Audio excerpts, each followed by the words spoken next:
laisse-moi te raconter une histoire incroyable. Celle d'un peuple légendaire, les Normands. Sais-tu ce que ce mot signifie? Tout simplement, les hommes du Nord. Ces peuples normands, que l'on appelle aujourd'hui vikings, ont marqué l'histoire de l'Europe d'une empreinte indélébile. Alors, qui étaient vraiment les Normands? Durant notre aventure, tu vas découvrir leur histoire, leurs conquêtes et leur mode de vie. Depuis la fin du 8e siècle jusqu'au 12e siècle. Du Danemark en passant par la France et jusqu'en Italie.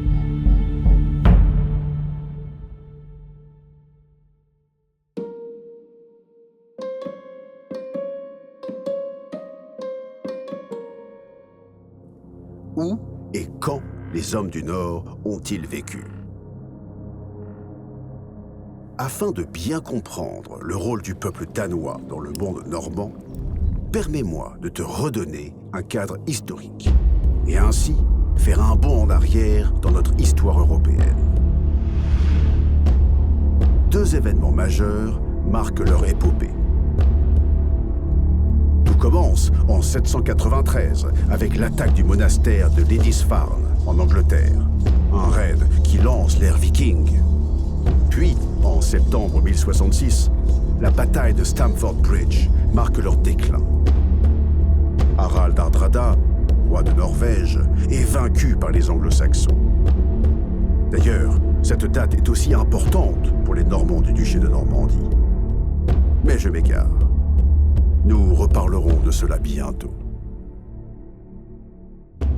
Malgré leurs différences, les peuples scandinaves partagent une langue commune, le vieux norrois, et utilisent l'alphabet runique. De første eksempler, vi har på runeskrift i Norden, er omkring 100-200 år efter Kristi fødsel. Så vi ved, at vi har runer i hele det første årtusind efter Kristi fødsel, stort set. Runealfabetet det udvikler sig i løbet af den her periode, fra at være på 24 tegn til at blive reduceret til 16 tegn i vikingetiden. Men det er faktisk mere avanceret den måde, de bruger det på. Og navnet på alfabetet hedder en futhark. Leurs rares écrits se trouvent sur des pierres gravées, appelées pierres runiques, et non dans des livres. Der er fundet runer alle de steder, hvor vikingerne har været. De har rejst rundt i store dele af verden. Og mange af de steder, der har de efterladt sig runer. Så vi ser runer i England, vi ser runer på Grønland, vi ser faktisk ovenikøbet runer helt nede i Istanbul i dag, eller i Konstantinopel. Vikingerne kaldte det for Miklagård, den store gård. Viking. Nous avons souvent une image faussée d'eux, héritée des fantasmes du 19e siècle. Nous les imaginons brutaux, sauvages, coiffés de casques à cornes. Pourtant, la réalité est bien différente. Når vi ser vikinger på fjernsynet, eller når vi ser vikinger i biografen, så er det altid den samme viking, vi ser. Det er altid den her store, stærke fyr med flætninger og måske horn i hjelmen, og sådan, som nogle store, stærke krigere, der godt kunne lide at slås og gerne ville til Valhalla. Men det er nok ikke helt sådan, det var i vikingetiden. Les Vikings sont raffinés, soucieux de leur apparence et de leur hygiène. Ils se lavent chaque semaine, bien plus que la plupart des Européens de leur époque. Revenons à nos Normands danois. Les Danois, tribu germanique, s'installent dès le 6e siècle dans l'actuel Danemark et le sud de la Suède. Leur société est divisée en plusieurs groupes. Le roi, qui n'a pas toujours de grands pouvoirs, les jarls, nobles propriétaires terriens, les carls, hommes et femmes libres, et enfin les strals, qui sont des esclaves. Les Normands danois vivent dans des villages ou dans des villes comme Ribe, un grand centre de commerce près de la côte ouest du Jutland, I vikingetiden så var Ribe den største og den første, og måske nok også den eneste, hvor man siger, det er en by. Ribe er international i vikingetiden. Det her handlende kommer til. De kommer både fra nord og fra syd, og faktisk også fra øst. Ikke så meget fra vest. Men de mødes i Ribe, og derfor er Ribe et handelscentrum, som lige så stille vokser op og bliver den her by. Det er også derfor, at vi i Ribe er de første, der har kirken og kristendommen. Le cœur du centre urbain, c'est la Maison Longue. Un bâtiment impressionnant, pouvant atteindre plus de 60 mètres de long et plus de 12 mètres de large, comme celle de Lejre, ornée de gravures et de runes représentant leurs dieux. Lige nu så er I midt i det, vi kalder for Sagnlandet Lejre. Og Sagnlandet er et sted, hvor vi rekonstruerer fortiden. Her, hvor vi sidder lige nu, der sidder vi midt i tidlig vikingetid, overgangen fra jernalder og til vikingetiden i Lejre. Her i Lejre, der er det her kongen har siddet og regeret fra. Og vi ved, at der er mange herfra, der har sejlet mod Normandiet. En hel del er sikkert blevet der. Autour de la Maison Longue se trouvent des habitations, des lieux d'activité économique, comme une forge, une ferme et ses champs cultivés, des commerces ou un port. Au Xe siècle, le roi Gorm et surtout son fils Harald à la dent bleue, connu aussi sous le nom de Bluetooth, unifient le Danemark.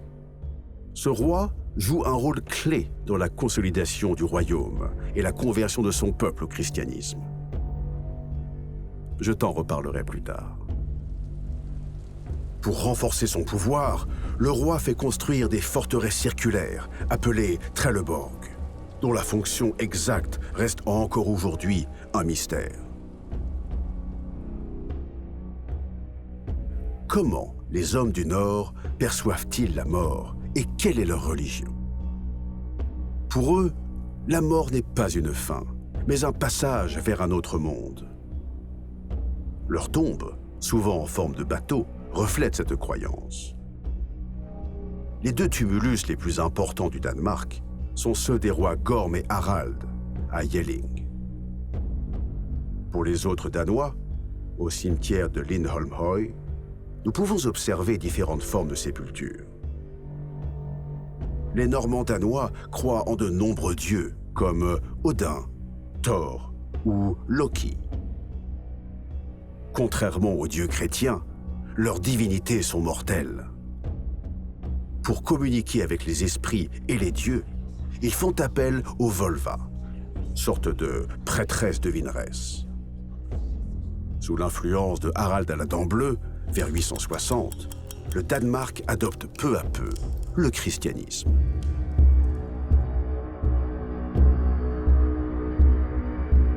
La célèbre pierre runique de Jelling symbolise ce tournant. Vi har to meget kendte runesten her i Jelling. Den lille Jellingsten og den store Jellingsten. Og på den lille Jellingsten, der skriver Gorm den Gamle, at han er konge, og at han har lavet stenen til ære for sin kone Tyra. 15 år senere, så laver Harald Blåtand den store runesten, og så bliver det til en proklamation over statsdannelse og magt og religionsændring. Så det er en ret fantastisk sten. Han starter med at skrive, at han hedder Harald, og han er konge, og han har lavet denne mindesten til ære for sin far Gorm og sin mor Tyra. Og efter det, så skriver han, at han er den Harald, som vandt sig hele Danmark og Norge og gjorde danerne kristne. Les Vikings, simples marchands, explorateurs ou pilleurs, quelles sont leurs forces? En réalité, les Vikings danois ne sont pas seulement des pilleurs, mais aussi de grands navigateurs et commerçants. À partir de la fin du 8e siècle, ils mènent des raids à travers l'Europe, pillant monastères et villes riches en butin. En 845, ils assiègent même Paris avec un jarl danois dénommé Ragnar. Leur supériorité vient de leur maîtrise des armes et de la stratégie navale. Ils sont équipés d'épées à double tranchant, de haches, de lances et d'arcs. Leur plus grande force, ce sont leurs bateaux. Les fameux dracars, ou plutôt langskip, navires de guerre. Ils sont conçus pour naviguer aussi bien en haute mer que sur les rivières. Grâce à leur faible tirant d'eau, ils peuvent remonter les fleuves et attaquer par surprise. Ces navires, longs de 25 à 30 mètres, transportent jusqu'à 80 hommes. Aujourd'hui, on peut admirer ces vestiges au musée de Roskilde. Før vikingetiden, der begyndte skandinaverne allerede at bygge lette, hurtige roskibe. Og et roskib, det er jo især godt, hvis det kan flyttes meget nemt med åre. Og det specialiserede man sig i Skandinavien og lavede nogle både, der var meget nemme at sejle uden sejl. L'histoire des Vikings danois ne s'arrête pas là. Leur héritage s'étend bien au-delà des mers nordiques.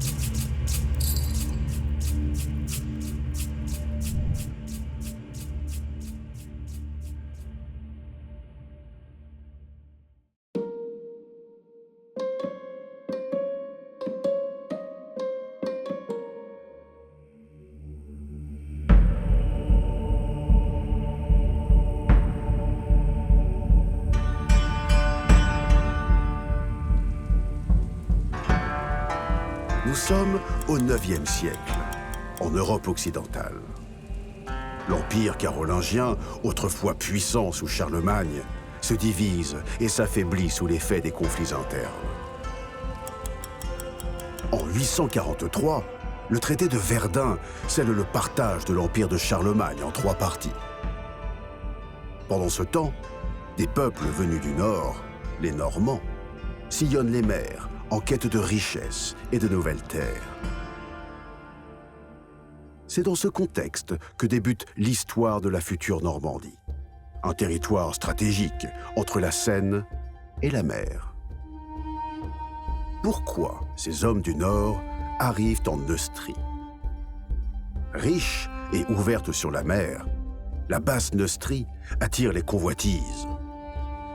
Avec sa façade maritime et la Seine comme voie d'accès privilégiée, elle devient une cible idéale. Entre 820 et 911, ce vaste territoire situé entre la Seine et la Loire subit des raids scandinaves dévastateurs.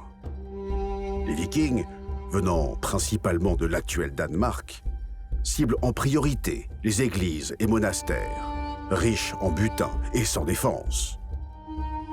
En 840, les attaques s'intensifient. Écoute ce que rapportent les annales de Fontenelle au printemps 841. Une flotte de vaisseaux scandinaves remonte la Seine et pille Rouen. Profitant de l'absence de réaction, le 24 mai, ils incendient le monastère de Jumièges. Comment est née la Normandie? Face à l'intensification des raids et incapables de repousser les envahisseurs, les rois carolingiens sont contraints de négocier. D'après Dudon de Saint-Quentin, un chef viking nommé Rollon, venu de Dacie, c'est-à-dire du Danemark, s'installe à Rouen vers 876. En 30 ans, il devient un chef redouté, prenant part au siège de Paris en 885 et de Bayeux en 889. Affaibli par les invasions, le roi des Francs, Charles le Simple, signe en 911 avec Rollon le traité de Saint-Clair-sur-Epte. La paix est scellée. Rollon reçoit un territoire de l'Epte à la mer, donnant naissance à la Normandie.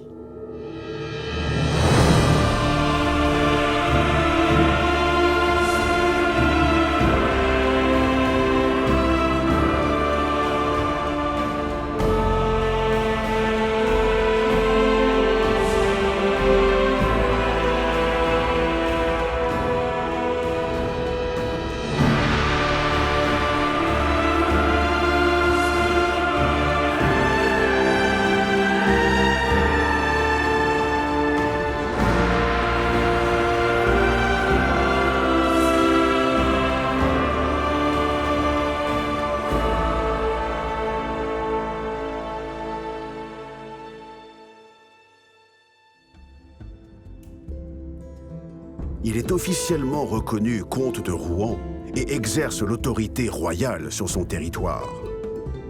En échange, il s'engage à protéger la région contre toute nouvelle incursion scandinave et à se convertir au christianisme. Le territoire normand s'agrandit progressivement. En 924, les diocèses de Bayeux et de Sées sont cédés aux Normands. Puis, en 933, Guillaume Longuepée, fils de Rollon, reçoit les diocèses d'Avranches et de Coutances. Ainsi, la Normandie actuelle est presque définitivement constituée.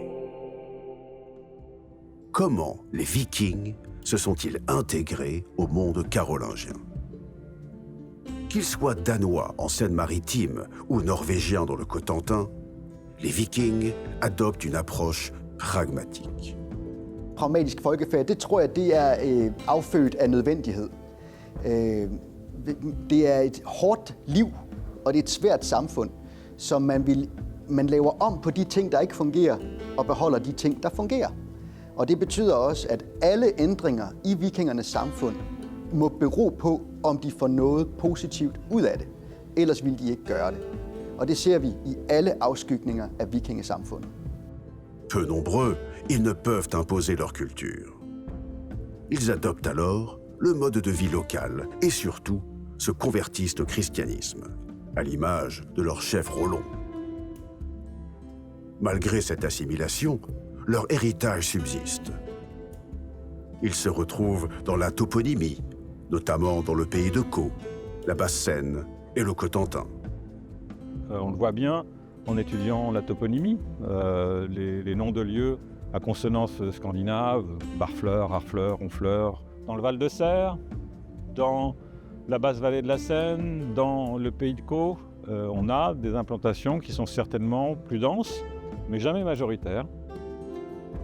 Alors les traces, elles sont de trois natures, on va dire. Il y a d'abord des traces archéologiques. C'est plus que des traces, ce sont des vestiges concrets. L'archéologie, c'est la culture matérielle, donc ce sont des objets. Et puis, on a des choses plus intéressantes, comme un trésor de monnaie viking.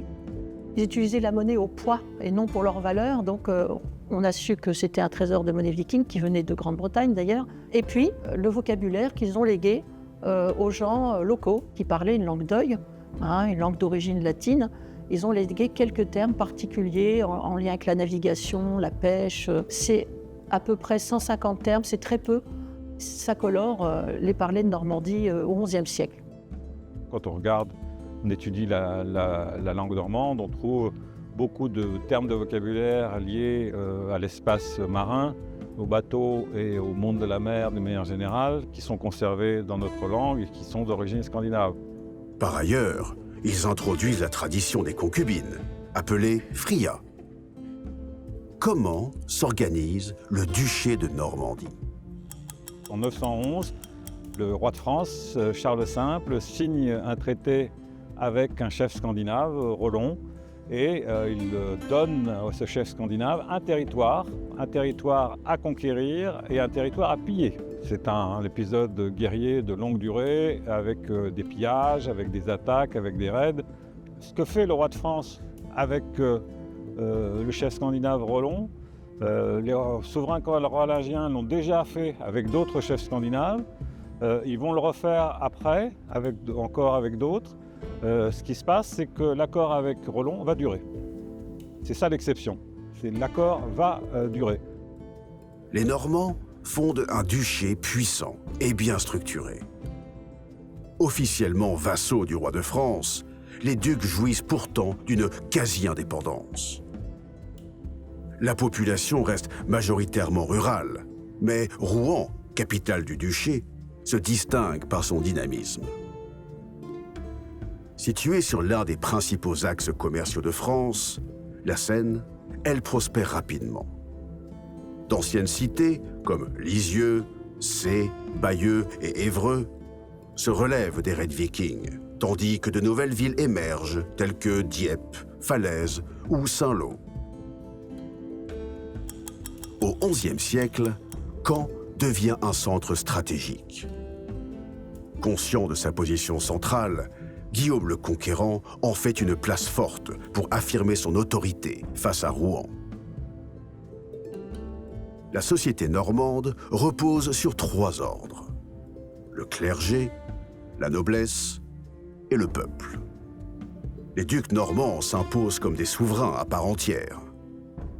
Ils frappent leur propre monnaie, rendent la justice, lèvent des impôts, commandent leurs propres armées et nomment les évêques. Comment se caractérisent les édifices normands? Les Normands se révèlent de grands bâtisseurs, qu'il s'agisse d'édifices militaires ou religieux. Côté militaire, ils inventent la motte castrale en bois, avant de perfectionner le modèle en construisant des châteaux de pierre dotés de donjons quadrangulaires. Les châteaux de Falaise et de Caen en sont de parfaits exemples. Côté religieux, l'architecture normande se distingue par sa sobriété et sa robustesse.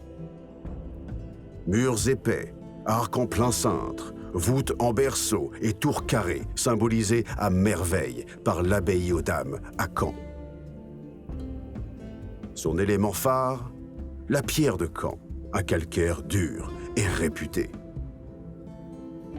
Avec cette architecture, la Normandie connaît un véritable essor culturel au XIe siècle, marquant la Renaissance romane.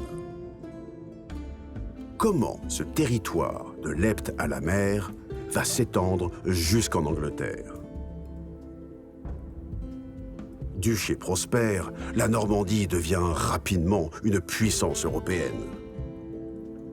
Les Normands perfectionnent l'art de la guerre et l'un de leurs ducs se distingue particulièrement: Guillaume le Bâtard, futur Guillaume le Conquérant. En 1066, le roi d'Angleterre, Édouard le Confesseur, meurt sans héritier direct. Avant sa mort, il aurait désigné Guillaume, son cousin, pour lui succéder. Pourtant, Harold Godwinson, comte du Wessex, s'empare du trône. Considérant cela comme une trahison, Guillaume décide d'envahir l'Angleterre. Souviens-toi, un autre prétendant, Harald Hardrada, roi de Norvège, convoite lui aussi la couronne. Le 25 septembre 1066, Harold le défait à la bataille de Stamford Bridge. C'est la fin des ambitions scandinaves en Angleterre. Et surtout, la fin de la période viking. Pourtant, la menace normande demeure.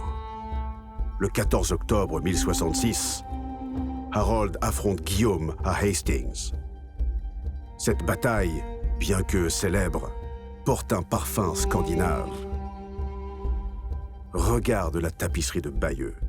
En Angleterre, on a une action concertée par un prince, Guillaume le Conquérant. C'est une opération stratégique de grande envergure. C'est une volonté dynastique. Le duc de Normandie estime qu'il est l'héritier légitime de la couronne d'Angleterre. Il a à sa disposition un vaste espace à conquérir, une richesse considérable à conquérir. Il a avec lui les membres de sa famille et puis tous les seigneurs qu'il a rassemblés dans son expédition, auxquels il a promis une partie du gâteau. Donc il faut gagner. Il faut gagner. Pour traverser la Manche, Guillaume mobilise environ 700 navires à Klein, dont le Morat, son vaisseau personnel, afin de transporter environ 15 000 hommes et 2000 chevaux. Inspirés des Langskip vikings, ces bateaux témoignent du savoir-faire naval scandinave. Guillaume triomphe à Hastings et est couronné roi d'Angleterre le 25 décembre 1066 à Westminster. Son exploit lui vaut le titre de conquérant. Ainsi, l'arrière-petit-fils de Rollon bâtit l'un des États les plus puissants et organisés d'Europe. Le royaume anglo-normand, qui perdurera jusqu'en 1204. l'une des clés de la victoire de Guillaume, c'est la cavalerie normande. Elle s'est chargée en groupe compact, sous l'injonction d'un chef et derrière une bannière. C'est une forte discipline et un entraînement intensif qui va permettre aux chevaliers normands d'être considérés parmi les meilleurs soldats de leur époque. De nombreux nobles ou royaumes vont faire appel à eux, comme en Italie du Sud.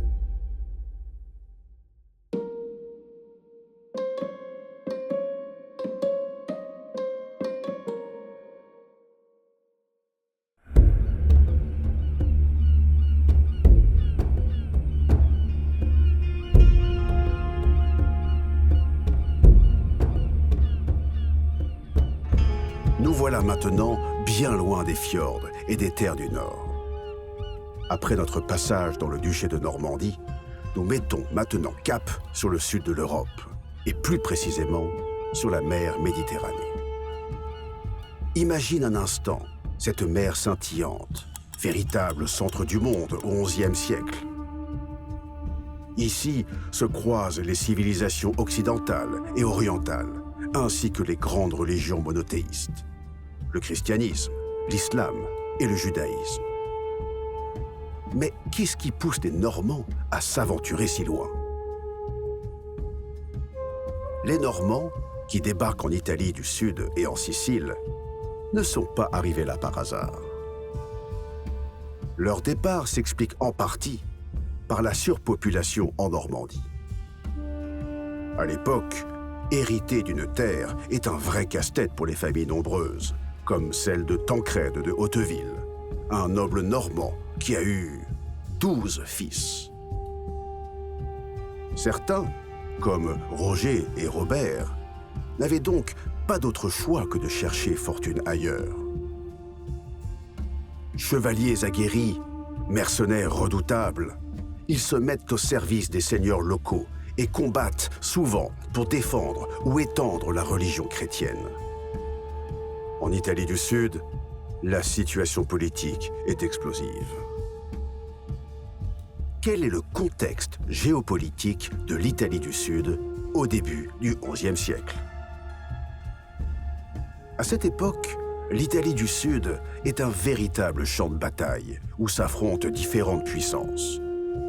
D'un côté, les seigneurs catholiques et le pape veulent renforcer leur pouvoir et chasser les Byzantins et les musulmans de la région.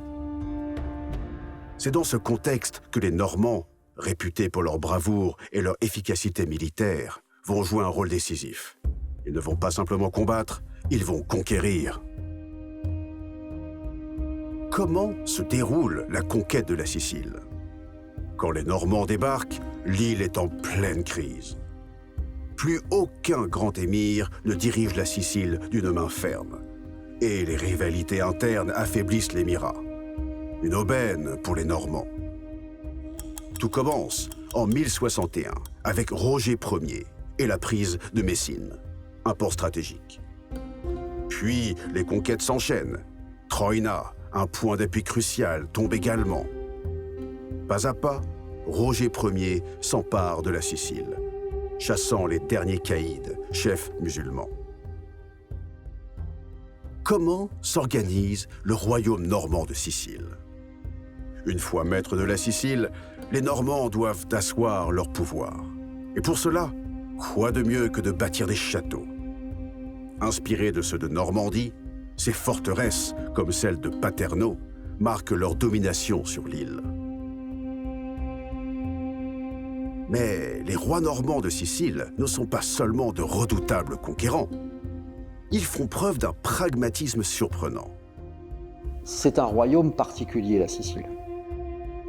Parce que les populations qui vivent en Sicile sont diverses. Il n'y a aucun autre endroit en Europe où on va trouver côte à côte, dans les mêmes villages, dans les mêmes villes, des chrétiens latins, des chrétiens catholiques, des chrétiens byzantins, des juifs, des musulmans. C'est une exception en Europe.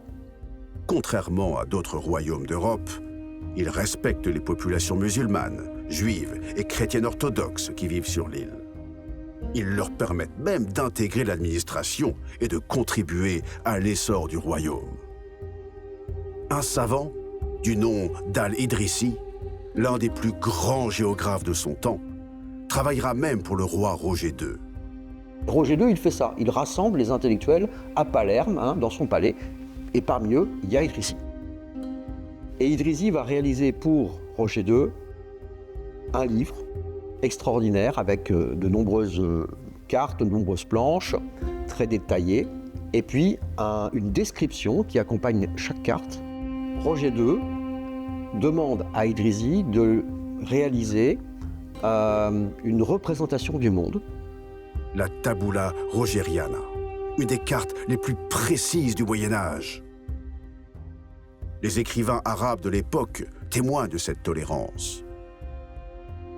Les musulmans étaient traités avec bonté et ils étaient protégés, même contre les Francs.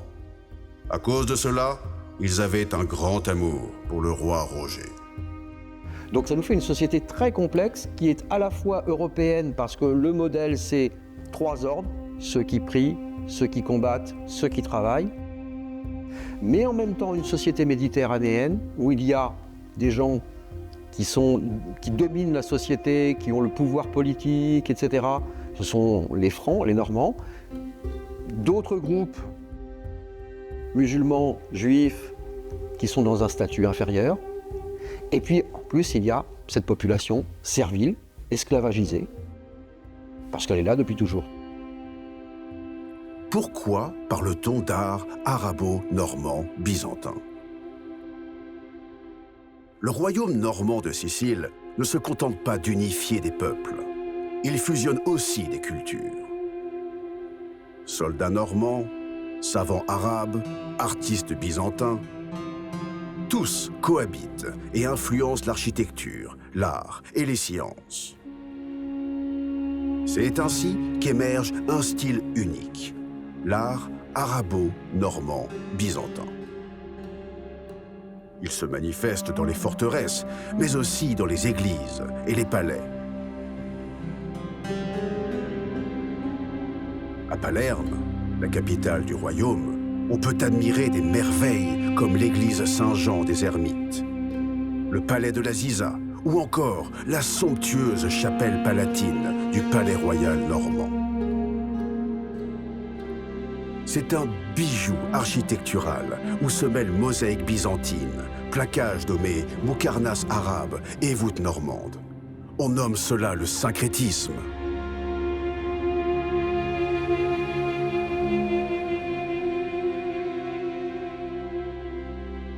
Le chef-d'œuvre de cette fusion culturelle est sans doute la cathédrale de Monreale, située non loin de Palerme. Son décor intérieur, recouvert d'or, en fait l'un des plus beaux témoignages de ce mélange unique entre Orient et Occident.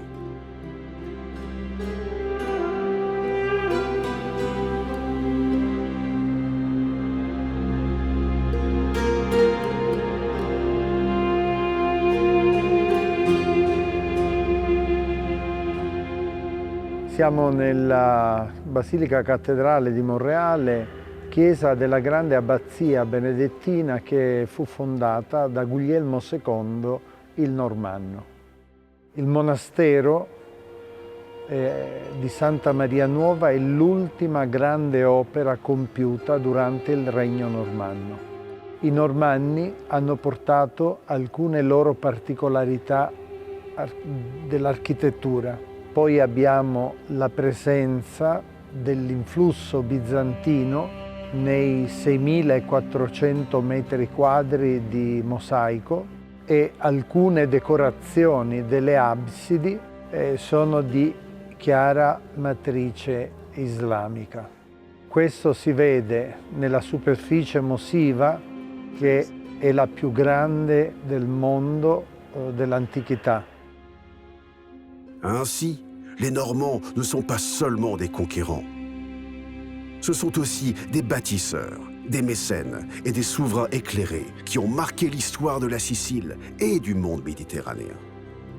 I Normanni hanno portato in Sicilia un periodo lunghissimo di pace, di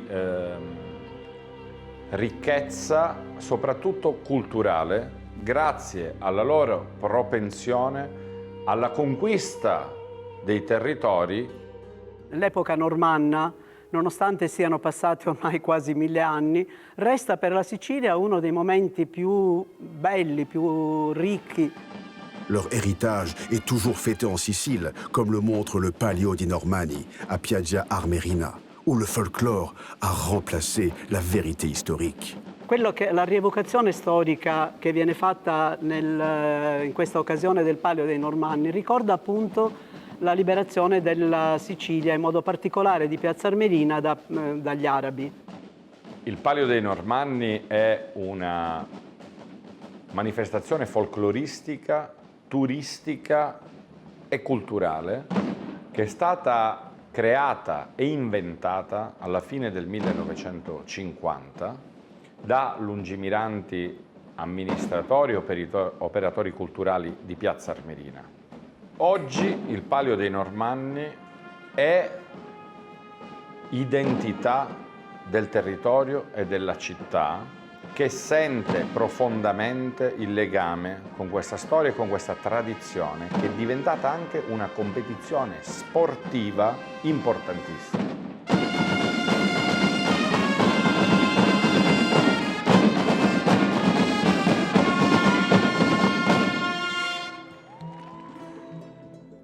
Ainsi, cette épopée normande, qui va du froid du Nord à la chaleur méditerranéenne, n'est pas seulement l'histoire de conquêtes militaires. C'est un témoignage vibrant de l'ouverture d'esprit, de la curiosité et de l'ambition de ces hommes, venus du nord de l'Europe pour embrasser le monde. En connectant le Danemark, la France et l'Italie, ce documentaire montre que l'histoire d'un peuple n'est jamais figée dans ses terres d'origine. Elle s'étend, traverse les âges et les océans et laisse des traces indélébiles là où l'on s'y attend parfois le moins. Ce voyage normand n'est pas qu'une leçon d'histoire. C'est un appel à comprendre comment, dans un monde où les cultures se mélangent, les influences peuvent s'enrichir mutuellement pour créer un héritage européen d'une richesse inouïe. Une belle aventure pour l'esprit et pour l'humanité tout entière.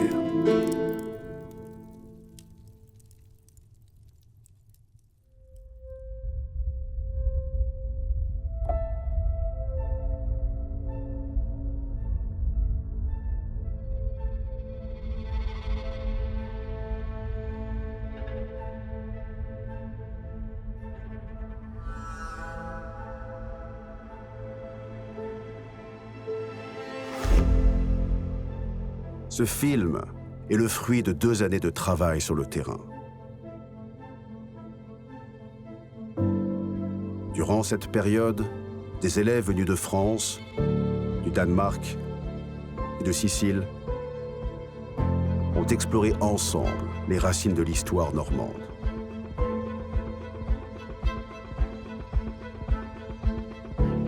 Guidés par leurs professeurs, ils ont enquêté, questionné, comparé les points de vue et appris à regarder le passé avec rigueur et curiosité.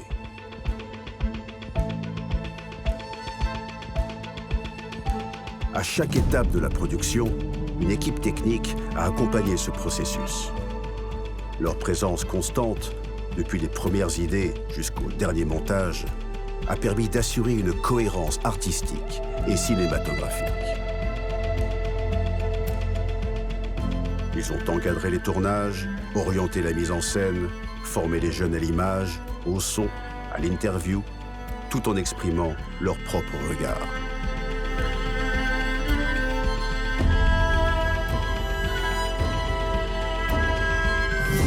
Ce documentaire est né de cette collaboration étroite entre pédagogie et création. Il rassemble des voix multiples, des accents, des récits croisés, dans une volonté partagée de comprendre le monde qui nous entoure, en interrogeant le passé.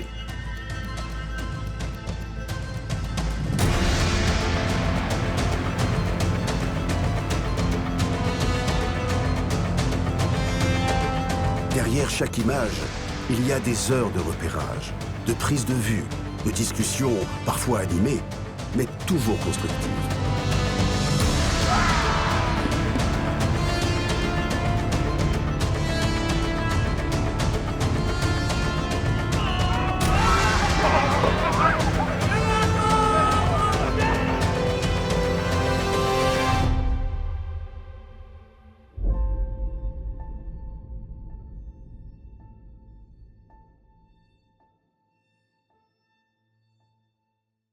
Ce que j'ai appris des Normands, c'est qu'ils venaient du nord principalement, puis ils ont migré vers la France, puis la Sicile.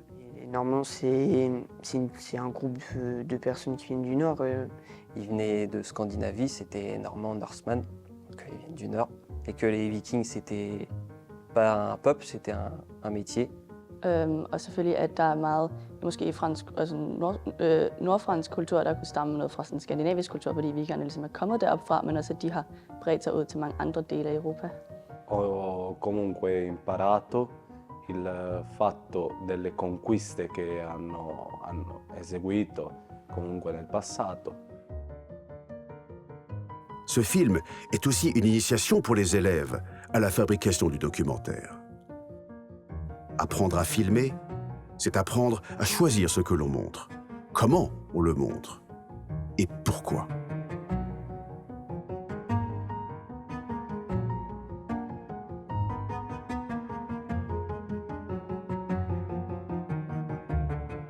Jeg har lært, at det er et meget svært og omfattende arbejde, altså at der er mange små ting, der skal tages hensyn til. Altså, det kræver jo meget for dem og deres indsats. Et eksempel er for eksempel, da Kommer og Redar skulle filme en scene, hvor de var på hinandens skuldre for at få det helt perfekte vinkel af noget. Også i dag et eksempel, altså det her, det tager jo næsten en hel dag at lave det her lille del, og det er nok kun en højst 5 minutters klip i dokumentaren eller mindre. Au-delà du récit historique qu'il propose, ce documentaire témoigne d'un projet collectif où l'éducation rencontre le cinéma, où l'histoire se vit sur le terrain. Ho imparato che comunque la storia normanna è un fatto storico molto importante, ma soprattutto la creazione dell'architettura, delle conquiste, ma anche dei territori. Ho imparato che si usano foto, video, si mettono insieme per dare informazioni o informare su qualcosa.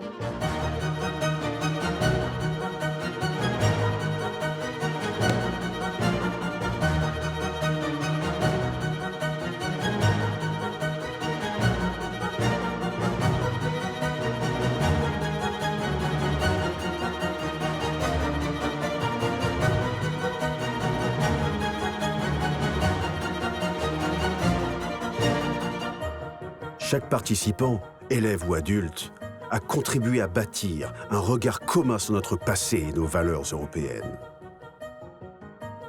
C'est maintenant aux élèves de devenir des passeurs de mémoire.